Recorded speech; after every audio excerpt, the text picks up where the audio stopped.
The police got a call about the murder of Zach. A storm has caused all technology to be down, and the only things that can be used to determine who the murderer is a calculator, a thermometer, and a little bit of knowledge about Newton's law of cooling. We interviewed the suspects and determined that the killer was either Maya or Ella. It couldn't be me. My mom and I were literally at Target shopping from 4 to 5 o'clock.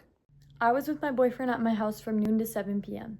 We need to find time of death of the body to determine who was not accounted for. For this, we need Newton's law of cooling, which states that the rate of change of the temperature of the body is directly proportional to the temperature minus the medium, where K is the constant of proportionality and M is the medium, which in this case is the temperature of the house. Let's cut back to the crime scene.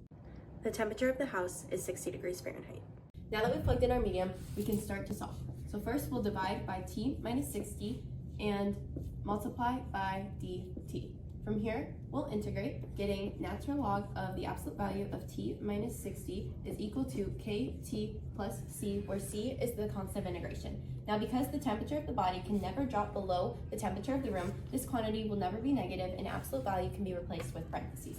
From here, we will exponentiate to cancel out natural log. When you exponentiate the right side of the equation, you get e to the kt plus c, which is equal to e to the kt times e to the c, because like bases add exponents.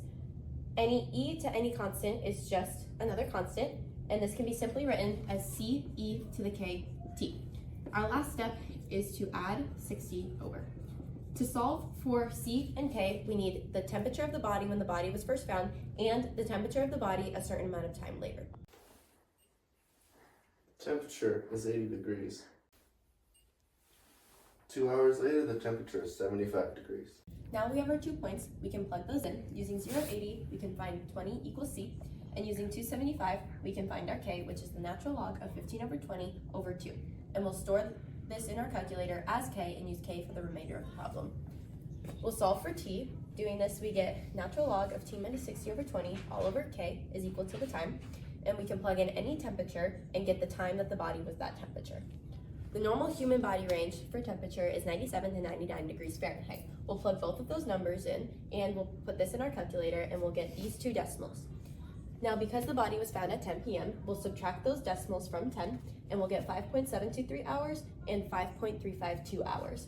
To convert the decimals into minutes, you multiply by 60 so that the hours cancel, and our times are 5:43 and 5:21 p.m., meaning the time of death of the body was between 5:21 and 5:43 p.m.